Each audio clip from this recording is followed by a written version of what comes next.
तस्वीरों में दिखाई दे रहा ये आरोपी जतिन मंगला वही है जिसने बीते 3 नवंबर की शाम बल्लभगढ़ के श्याम कॉलोनी में सहेलियों के साथ लाइब्रेरी से लौट रही 12वीं कक्षा की छात्रा को गोली मार दी थी। बाद में आरोपी बाइक में सवार होकर मौके से फरार हो गया था। घटना की जानकारी मिलने के बाद जिले की 5 क्राइम ब्रांच की टीमें आरोपी को हरियाणा, उत्तर प्रदेश, बिहार व अन्य राज्यों में तलाश रही थी। बाद में क्राइम ब्रांच की टीम ने आरोपी को गुरुग्राम के सिरमथला गांव से एनकाउंटर के दौरान गिरफ्तार करने में सफलता हासिल की।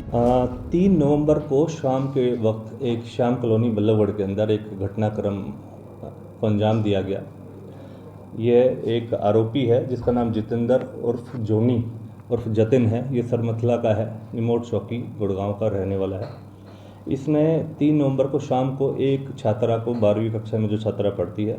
उसके ऊपर एक निंदनीय और शर्मनाक घटनाक्रम को अंजाम दिया और उस लड़की को गन शॉट इंजरी से इंजर्ड कर दिया। जैसे ही 3 नवंबर को इस घटनाक्रम को अंजाम इस व्यक्ति विशेष द्वारा दिया गया, तुरंत ही प्रभाव से संज्ञान लेते हुए हमारे कमिश्नर पुलिस फरीदाबाद श्री सत्येंद्र गुप्ता जी ने तुरंत प्रभाव से क्राइम ब्रांचेस की 4 से 5 टीमें गठित करी और हमारे जो क्राइम ब्रांच डीसीपी हैं श्री मुकेश मल्होत्रा, उनको निर्देशित करा कि तुरंत से तुरंत तत्परता दिखाते हुए क्राइम ब्रांच और अन्यथा जो हमारी लोकल पुलिस है वो इस पर काम करे और जल्द से जल्द इस सस्पेक्ट को पकड़ने में सफलता प्राप्त करे। जिस तरीके से हमारे कमिश्नर पुलिस साहब द्वारा जो निर्देशन था, उनके निर्देशन में और हमारे डीसीपी क्राइम मुकेश मल्होत्रा के मार्गदर्शन में टीमों ने काम करना सुनिश्चित करा और काम करते हुए 5 ऐसी टीमें बनाई गई क्राइम ब्रांच की, जिन्होंने मौके पर सारे मौके का जायज़ा लिया, मौके का संज्ञान लिया और इस सस्पेक्ट को पकड़ने में अथक प्रयास करे। 5 तारीख को इसको पकड़ने में हमारी क्राइम ब्रांच सेक्टर 65 और अन्यथा हमारी जो दूसरी क्राइम ब्रांच हैं उनकी मदद से इसको पकड़ने में हमें सफलता प्राप्त हुई है। मुख्यतः इसमें जो भूमिका रही है वो इंचार्ज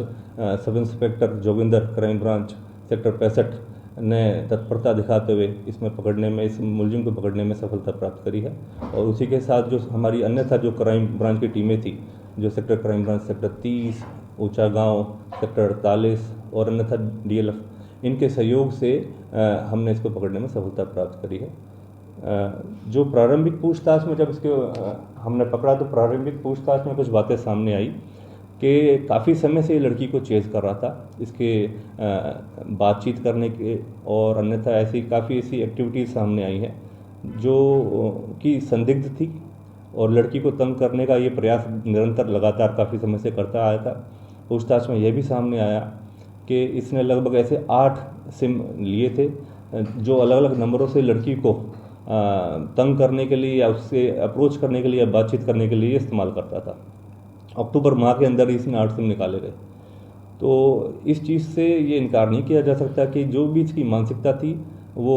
कहीं ना कहीं इसकी साइकिक ऐसी थी, जो प्रतीत होता है कि जो इसकी साइकिक थी वो किसी भी प्रकार से इस लड़की को अन्यथा और अपने आप को भी या किसी और व्यक्ति विशेष को दोबारा से इस तरीके से क्षति पहुंचा सकता था। तो इन सभी बातों को मद्देनज़र रखते हुए, संज्ञान लेते हुए हमारे कमिश्नर पुलिस साहब ने जिस तरीके से इस मौके को संज्ञान में देखा और लिया तो तुरंत टीमों को निर्देशित किया और टीमों ने अच्छा काम करते हुए इसको पकड़ने में सफलता प्राप्त करी। जब इसको पकड़ा गया और जो पूछताछ में बातें सामने आई तो उसने बताया जब मौके पे इसने घटनाक्रम को अंजाम दिया उसी दौरान इसके पास और भी वेपन थे और जिस बाइक पे ये आया था और जो उसने बैग ले रखा था उसके अंदर वेपन था। तो मौके पे जिस वेपन से इसने घटनाक्रम को अंजाम दिया वो तो मौके पे ही छोड़ा और अन्यथा जो दूसरा वेपन था वो साथ में जाके फिर अपने गांव के पास कबूलपुर एरिया के आसपास इसने किसी एक अनडिस्क्लोज लोकेशन पे ओपनली उसको छुपा दिया और मेडिकल के बाद तुरंत प्रभाव से ही इसको लेट इवनिंग आवर्स में इसको वहाँ पर मौके पे लेके गए ताकि उस वेपन का भी और वो जो बकाया कार्ट्रिजेस हैं, जो एम्यूनिशन है, उसको भी हम बरामद कर सकें। मौके पर जब वहाँ पर ले जाकर निशानदेही कराई गई और उस मौके पर वो जब रिकवरी करने गए तो रिकवरी के दौरान इसने वो जहाँ पर एक पत्थरों का ढेर था वहाँ पर खेतों के आसपास रोड के किनारे, तो उसी दौरान इसने वो कुछ जो एम्यूनिशन वो बरामद कराया, लेकिन जो वेपन था वो उसने किसी और दूसरी ही डिस्क्लोज लोकेशन में आसपास ही छुपा रखा था जो कि लोडेड था। जैसे ही उसने एम्यूनिशन देखा और पुलिस ने पार्टी ने चेक करा कि वेपन कहाँ है तो उसी दौरान इसने दूसरी जगह से वो वेपन निकाल के पुलिस पार्टी पे तुरंत फायर कर दिया। लकीली पुलिस पार्टी इंजर्ड नहीं हुई, बच गए और तत्परता से कार्रवाई करते ही इसको काबू करने की कोशिश करी। जो मौके से इसने भागने का प्रयास करा, पुलिस पार्टी के ऊपर 2 फायर करे भागते हुए। तो उसमें जो इंचार्ज जोगिंदर थे सेक्टर 65 के, उन्होंने इस मौके को संभालते हुए इसको वार्निंग फायर दिया और फिर इसको काबू करने के लिए जब एक फायर इसकी तरफ करा गया तो ये इसके पैर में गोली लगी, जहाँ पर ये इंजर्ड हो गया। और सभी की जानो माल की सुरक्षा देखते हुए जो हमारे इंचार्ज सेक्टर 65 है, उन्होंने अपना साहस का परिचय दिया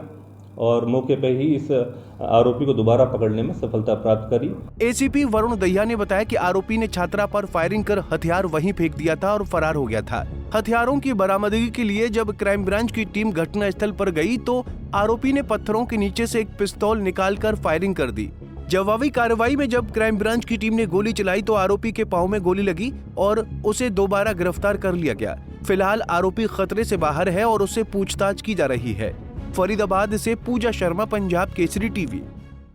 हमसे जुड़े रहने के लिए हमारे YouTube चैनल को सब्सक्राइब करें और नई वीडियो की नोटिफिकेशन के लिए बेल आइकॉन को दबाएं। अगर आप ये वीडियो Facebook पर देख रहे हैं तो लाइक जरूर करें और ज्यादा से ज्यादा शेयर करें। धन्यवाद।